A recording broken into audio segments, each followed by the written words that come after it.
하나님 말씀은 마태복음 1장 18절로 25절 말씀입니다. 제가 읽겠습니다. 예수 그리스도의 나심은 이러하니라.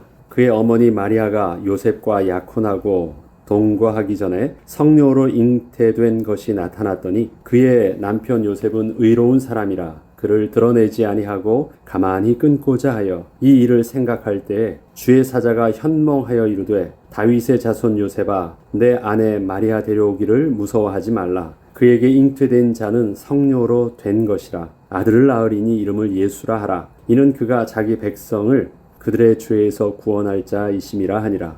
이 모든 일이 된 것은 주께서 선지자로 하신 말씀을 이루려 하심이니 이르시되 보라 처녀가 잉타하여 아들을 낳을 것이요 그의 이름은 임마누엘이라 하리라 하셨으니 이를 번역한즉 하나님이 우리와 함께 계시다 함이라. 요셉이 잠에서 깨어 일어나 주의 사자의 분부대로 행하여 그의 아내를 데려왔으나 아들을 낳기까지 동침하지 아니하더니 나음의 이름을 예수라 하니라. 아멘. 오늘은 주의 천사가 요셉에게 나타나 전하였던 예수 그리스도의 복음, 성탄의 복음에 대해서 오늘 잠시 또 주의 말씀을 묵상하고자 합니다. 주께서 주의 천사를 통하여 마리아와 그의 남편 요셉에게 들려주었던 성탄의 복음이 동일하게 저와 여러분에게 복음으로 또 들려지는 은혜가 있길 바랍니다.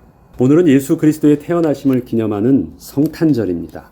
특별히 성탄주일로 오늘 예배를 드립니다.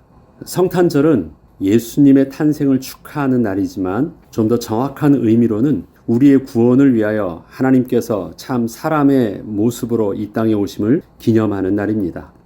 지금 우리는 예수를 주로 고백한 자들이기에 예수님의 성탄을 기쁨으로 기념할 수 있지만 예수 그리스도께서 이 땅에 오셨을 그 당시의 사람들은 아무도 예수를 하나님께서 이 땅에 보내신 그리스도로 알지 못했습니다.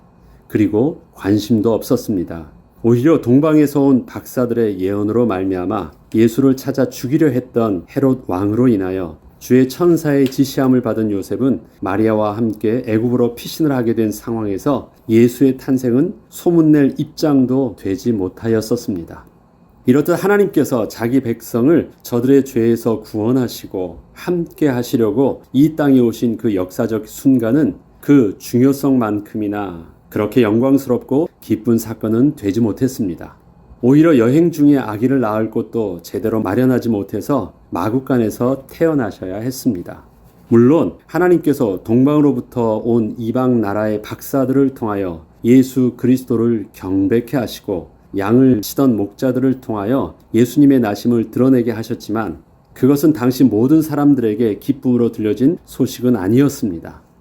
어떻게 하나님께서 이루신 놀라운 구원의 복음의 시작이 이렇게 초라하게 보일까요? 하나님께서는 무엇 때문에 복음의 시작을 이렇듯 조용하게 시작을 하신 것일까요? 복음은 세상의 가치 기준으로는 알 수 없는 하나님의 신비이십니다.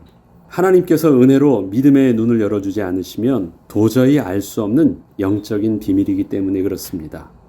예수께서 오시기 전에 예수를 믿음으로 받아들이고 구주로 고백한 사람들은 모두 동일한 성령의 감동하심과 하나님의 주권적인 개입을 통하여 예수 그리스도를 깨달은 사람들이었습니다. 그들 스스로 예수 그리스도를 구주로 고백할 수 있는 사람들은 없었습니다.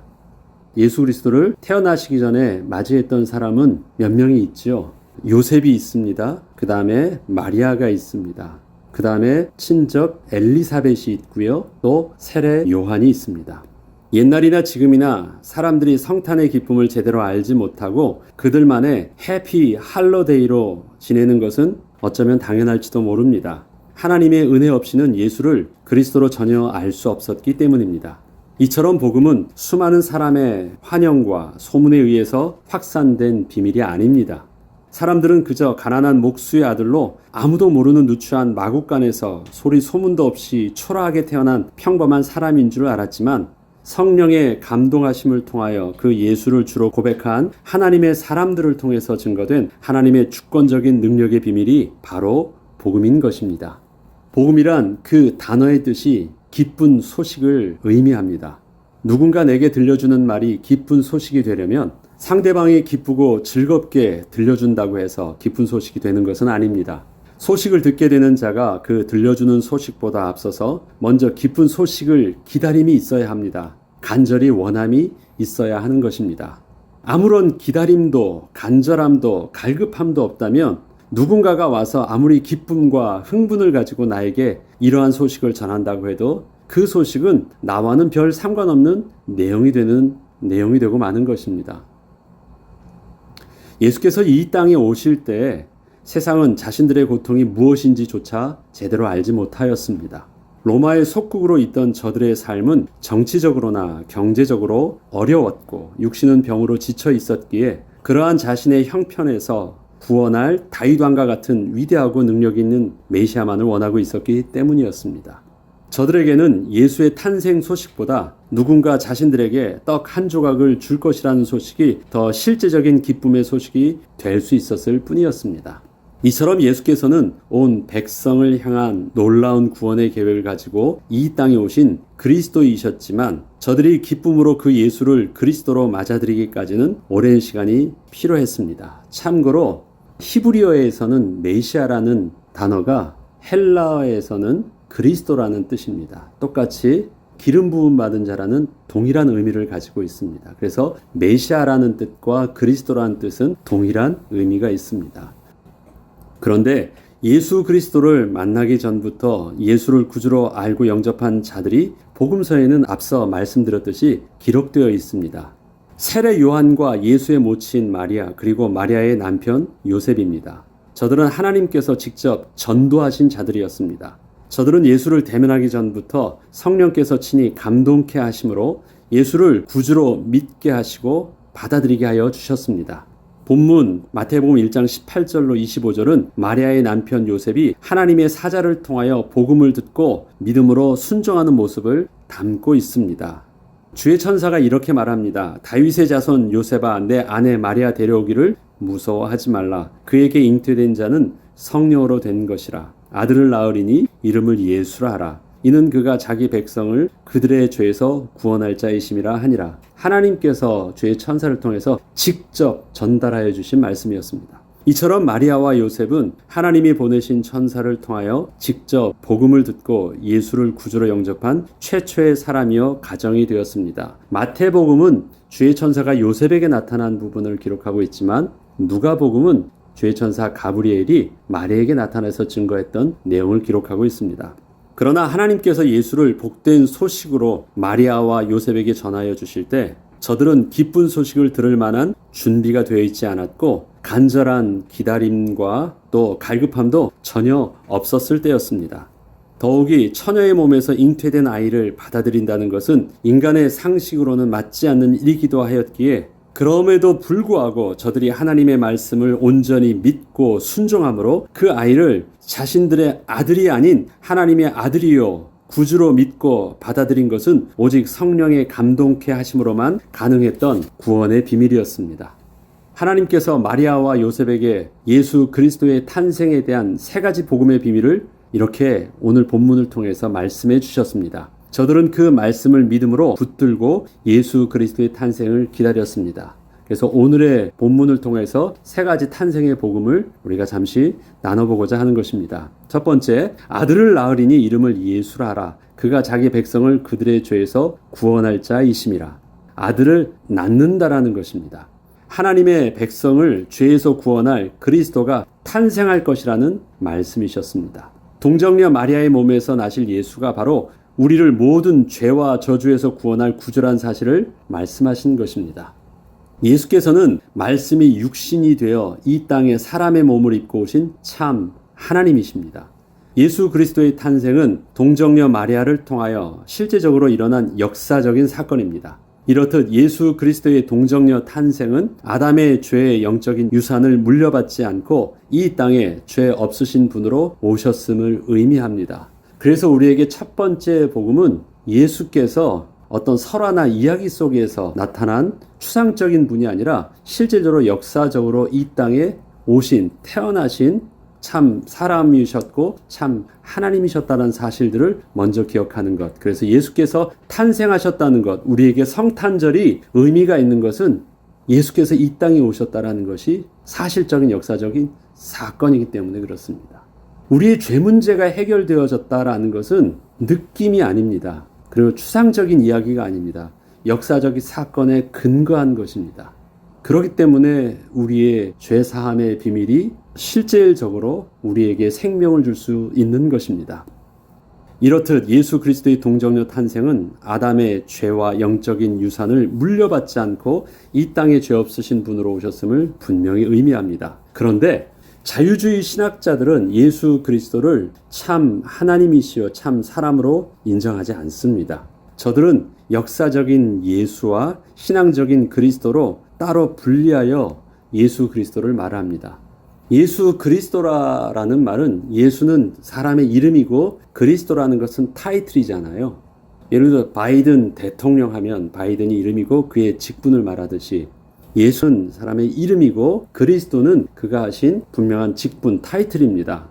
그런데 예수 그리스도는 역사적으로 유일하게 한 분이십니다. 또 다른 분이 그리스도가 될 수 없어요. 그래서 예수 그리스도 하면 그 그리스도라는 직분은 유일하게 한 분이시기 때문에 우리는 그냥 하나로 사용할 수 있습니다. 세상의 대통령이라는 것은 또 왕이라는 건 계속 바뀌니까 그 타이틀은 일반 명사로 같이 붙이면 되지만 그리스도라는 것은 유일한 고유명사로 유일하게 딱 한 분에게만 붙일 수 있습니다. 예수께서 그리스도 되셨다. 그래서 우리는 예수 그리스도 하면 한 가지의 단어로 쓸 수 있는데 세상은 이것을 교묘하게 둘로 나누어서 말합니다. 예수라는 것과 그리스도라는 단어를 분리해서 말을 하고 있습니다. 그리고 아주 교묘하게 사람들에게 납득되는, 사람들의 수준 속에서 납득되듯 이렇게 말하는 것입니다. 그래서 나오는 말이 역사적인 예수, 분명히 태어났으니까, 그 당시 사람은 있었으니까, 역사는 기록하고 있으니까. 그런데 그분의 그리스도 되심은 유일한 고유 명사로서 한 분에게만 칭하는 칭호가 아니라 예수와 그리스도를 분리해서 그냥 그리스도라는 구원자라는 추상적인 단어 하나만으로 따로 떨어뜨리는 것입니다. 그래서 신앙적인 그리스도, 역사적인 예수와 신앙적인 그리스도라는 것으로 분리합니다. 이것이 어떤 의미가 있는지 제가 좀 더 설명을 해보겠습니다. 예수는 역사적으로 존재했던 훌륭한 가르침을 주었던 선생이지만 사람이었기에 지금은 죽은 사람이라고 저들은 말합니다. 그리고 그 예수는 죽었지만 그 예수의 가르침은 계속 전달되어서 그분의 가르침을 동일하게 받는 사람들에게는 동일한 예수의 가르침으로 인하여 그 변화가 가르침을 받아들이는 모든 사람에게는 지금도 이 시대에 동일하게 일어나고 있다는 것입니다. 이것이 사람들이 옛 선연의 말씀들을 그들이 책을 통해서든 아니면 스승의 가르침을 통해서 받으면서 그들의 삶이 도덕적으로나 삶의 변화가 일어나는 것과 똑같이 예수 그리스도도 그러한 스승의 한 분으로 생각하는 것입니다. 그 예수의 가르침이 동일하게 받아들이는 지금 이 시대의 우리의 모습 속에서도 동일한 역사가 일어난다라는 것이에요. 그것이 바로 이 시대에도 지금 일어나고 있는 구원의 역사라고 말하는 것입니다. 저들은 예수의 부활은 예수의 가르침의 내용이 지금 더 영향력 있게 살아있다라고 표현을 하고 있지만 저들은 예수 그리스도를 역사적 예수와 신앙적인 그리스도로 분리함으로써 우리를 구원하시기 위해서 오신 참 하나님이시여 참 사람 되신 예수 그리스도를 부인하는 결과를 낳고 말았습니다. 우리의 구원은 예수 그리스도의 가르침을 받아서 얻게 된 것이 아닙니다. 하나님께서 우리를 죄와 저주에서 구원하시기 위해서 친히 이 땅에 죄 없으신 참 사람으로 오셔서 십자가의 죽으심으로 얻게 된 대속의 은혜입니다. 우리가 하나님을 떠난 우리의 실존은 허물과 죄로 죽은 자였습니다. 죽었다라는 것은 어떠한 가르침을 통해서 깨달을 수 있고 들을 수 있다라는 개념이 아닙니다. 배움을 통해서 우리가 변화되는 것이 아니라 하나님의 창조의 능력을 통해서 우리가 새롭게 생명을 얻는 것이고 그 창조의 구원의 은혜로 인해서 우리가 새로운 하나님의 백성으로 새롭게 입적되는 것을 말하는 것입니다. 그렇기 때문에 예수 그리스도의 가르침이 우리를 구원할 수 있는 것이 아니라 실질적인 창조주 하나님의 능력이 우리를 살리시는 것, 그 생명의 은혜가 바로 예수 그리스도께서 이 땅에 오셔서 우리를 대속하시고 십자가에 죽으시고 부활하신 것입니다. 그래서 로마서는 이렇게 기록하고 있습니다. 예수를 죽은 자 가운데 살리신 하나님의 영이 우리의 죽은 몸도 살리실 것이라 말씀하시는 것입니다. 가르침을 통해서 구원을 받는 것이 아닙니다. 불교는 해탈이라는 것을 구원의 정점으로 표현하고 있습니다. 그것은 깨달음이래요. 그래서 그들은 그 깨달음을 얻기 위해서 평생을 또 수련을 합니다. 그리고 그렇게 깨닫게 하기 위해서 종교 지도자들은 많은 가르침을 통해서 사람들에게 가르쳐 주려고 합니다. 그러나 우리의 구원은 가르쳐서 될 수 있는 것 아니고 배워서 될 수 있는 것 아니고 깨달아서 될 수 있는 것이 아니라 하나님의 창조의 능력으로 우리를 새롭게 살려셔야 되는 것이기 때문에 중요한 것입니다. 그래서 그 하나님의 창조의 능력이 우리 죽은 몸에 우리에게 역사하지 않으셨다면 우리는 예수를 주로 영접할 수 없었습니다. 그 말은 무엇입니까? 2000년 전에 죽으신 예수는 지금 우리를 살리실 수 없습니다. 2000년 전에 죽으셨던 그 예수가 부활하사 지금도 이 땅에 이곳에 성령으로 함께 계셨기 때문에 우리 죽은 몸도 살리실 수 있으셨고 우리가 그래서 구원함을 얻을 수 있었던 것입니다. 부활하신 주님이 우리 가운데 성령으로 함께 하시는 그 비밀, 부활하신 주님으로 인하여 주의 복음을 우리가 알게 되었고 그 예수 그리스도를 구주로 영접하게 돼서 부활하신 그 주님이 저와 여러분의 나의 주님이 될 수도 있었던 것입니다. 2000년 전에 탄생하셨다가 한 33년을 살다가 죽으신 역사적인 예수가 아니십니다. 그분은 참 사람으로 오셨고 참 하나님이셨기에 부활하사 우리를 구원하신 실질적인 창조주 하나님이십니다. 우리의 구원은 예수 그리스도께서 친히 이 땅에 죄 없으신 참 사람으로 오셨던 역사적인 사건이 없다면 그래서 아무런 의미가 없는 것입니다. 첫 번째가 성탄의 복음의 역사적 사건이었다라면 두 번째 성탄의 복음은 이 모든 일이 된 것은 주께서 선지자로 하신 말씀을 이루려 하심이라. 우연히 2000년 전에 일어난 사건이 아니라 하나님이 이미 창세전부터 계획하셨고 구약의 많은 선지자들을 통해서 예언하셨고 그 하나님의 때가 참에 이 땅에 오셨던 분이시라는 것입니다. 예수님의 탄생과 공생의 기간의 모든 사역은 예언된 성경의 말씀이 그대로 이루어지고 있는 것이었음을 사복음서는 기록하고 있습니다. 그래서 사복음서의 모든 내용은 예수님의 공생의 기간에 있었던 일들과 또 그때 행하셨던 역사와 가르침을 말씀하고 있지만 그 복음서를 사도들이 기록한 그 중요한 이유 중에 하나가 무엇이었냐면 예수님의 공생의 기간의 사역들이 바로 예언되었던 대로 그 말씀이 이렇게 이루어지고 있었다라는 것을 증거하기 위해서 복음서가 또한 기록하고 있는 것입니다. 하나님의 우리를 향하신 구원 계획은 우연히 이루어진 사건이 아니었습니다. 아담이 범죄할 때부터 인간을 향한 하나님의 놀라운 사랑과 계획에 의하여 준비되어지고 예언되었던 하나님의 구원의 섭리이셨습니다. 그리고 말씀하셨던 대로 온전히 성취된 하나님의 놀라운 구원의 역사이셨습니다. 마리아와 요셉은 이러한 하나님의 구원 계획에 쓰임받고 있음을 믿음으로 깨닫고 순종한 것이었습니다. 아무도 믿을 수 없었고 그들 자신도 도저히 믿어질 수 없었던 예수 그리스도의 탄생하심을 어떻게 그는 복음으로 받아들일 수 있었을까요?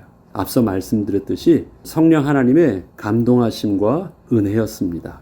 세 번째 성탄의 복음으로 들려주었던 내용은 임마누엘이라는 것입니다. 하나님이 우리와 함께 계신다는 뜻입니다.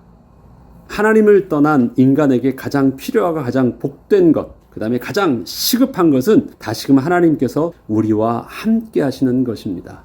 본래 하나님은 우리와 함께 하셨었습니다. 그것이 하나님께서 천지를 창조하시고 사람을 창조하실 때 사람의 본래 모습이셨습니다. 그 코에 생기를 불어넣으심으로 하나님의 영이 함께하는 것이 사람의 본래의 모습이었습니다. 그러나 인간의 범죄함으로 하나님을 떠나게 되었고 하나님은 그 백성과 함께하지 못하셨고 위에 계신 하나님이 되셨습니다. God above us, 위에 계신 하나님. 그래서 그 하나님께 제사를 드렸습니다. 그 하나님이 드디어 약속하신 대로 God with us, 우리와 함께 하시기 위해서 오셨습니다. 그래서 임마누엘의 하나님이 예수님 당시에는 함께 하시고 동행하여 주셨습니다. 그 비밀들을 본래 함께 하셨던 온전한 비밀은 무엇입니까? God in us, God above us, God with us. 그렇지만 우리에게 본래 회복된 것은 God in us, 성령으로 함께하여 주신 것입니다. 이 영적인 비밀을 위해서 분명히 말씀하신 것이 바로 임마누엘, 하나님이 우리와 함께 하신 비밀입니다. 그렇기 때문에 우리는 하나님을 만나는 것이 가장 시급한 일이고 가장 중요한 일인 것입니다. 하나님이 우리의 생명의 근원이요 복의 근원이시기 때문입니다. 이렇듯 성탄의 복음을 하나님께서는 천사를 통하여 요셉에게 또 마리아에게 복음으로 들려주셨고 그 복음이 우리의 또 저와 여러분의 복음이 되게 하신 것입니다. 결론적으로 어떻게 저와 여러분이 2000년 전에 가난한 목수의 아들로 태어났던 그 예수를 우리의 구주로 모시게 되었을까요? 그것은 하나님께서 마리아와 요셉을 택하사 하나님의 위대한 구원의 계획을 이루실 주역으로 사용하신 것처럼 우리를 동일한 은혜로 택하사 이 시대 복음의 전파의 주인공으로 세워주셨기 때문에 가능한 일이었습니다. 동일하게 우리의 택하심의 은혜가 있으셨다는 것입니다. 하나님께서는 우리에게도 요셉과 마리아에게 말씀하셨던 예수 그리스도의 복음을 이 성탄절에 동일하게 말씀하시며 증거하고 계십니다. 마리아에게만 들려주시는 복음이 아니에요. 주님이 태어나신 것, 그 주님이 우리와 함께 하시는 것, 우리를 죄에서 구원할 자이신 그 복음이 지금 저와 여러분에게도 이렇게 듣게 하고 계신 것입니다. 사람들이 성탄절이라고 부르는 것도 싫어하는 시대에 우리는 지금 살고 있습니다. 그러나 성령께서 우리와 함께 하사 다시금 예수 그리스도의 구원의 기쁜 소식을 붙잡고 우리는 그렇게 시작하라고 말씀을 하시는 것입니다. 사람들은 해피 할러데이라고 말합니다. 아닙니다. 이날은 할러데이가 아닙니다. 우리에게 있어서는 생명의 날입니다. 예수 그리스도를 통해서 그토록 우리에게 들려주시고 싶으셨던 하나님의 기쁨의 소식, 하나님이 드디어 우리와 함께 하게 계셨다라고 들려주시는 그 축복의 메시지를 우리가 듣는 생명의 날인 것입니다. 비록 우리가 기념하고 감사하는 성탄절의 행사는 세상이 즐거워하는 해피 할러데이의 그 화려함과 요란함은 없지만 다시금 예수 그리스도를 우리의 구주요 우리와 함께 하시는 임마누엘의 주가 되심을 고백하는 귀한 시간이 바로 오늘 성탄절 우리가 다시금 주님 앞에 예배드리며 감사하는 이 시간인 것입니다. 신약 성경 로마서 1장 16절로 17절에는 내가 복음을 부끄러워하지 아니하노니 이 복음은 모든 믿는 자에게 구원을 주시는 하나님의 능력이 됨이라. 먼저는 유대인에게요 그리고 헬라인에게로다. 그리고 저와 여러분에게입니다. 복음에는 하나님의 의가 나타나서 믿음으로 믿음에 이르게 하나니 기록된 바 오직 의는 믿음으로 말미암아 살리라 함과 같으니라. 그 성탄의 복음이 주의 성령께서 우리에게도 동일하게 역사하셔서 믿음으로 믿음에 이르게 하는 은혜 가운데 우리 또한 예수를 주로 고백하게 하시고 거룩한 하나님의 백성 되어 오늘 주 앞에 서게 하신 것입니다. 그리고 그 믿음으로 말미암아 생명을 얻은 거룩한 백성 되게 하여 주셨습니다. 이처럼 우리가 해야 할 일은 믿음으로 복음을 온전히 다시 붙잡는 것입니다. 그러면 그 복음이 이야기가 아니라 추상적인 종교의 어떤 이론이 아니라 지금도 성령으로 우리와 함께 계시는 살아계신 하나님의 능력이시고 하나님이시기 때문에 우리를 변화시키고 하나님의 위대한 구원의 계획에 의해서 오늘도 우리를 사용하여 주실 것입니다.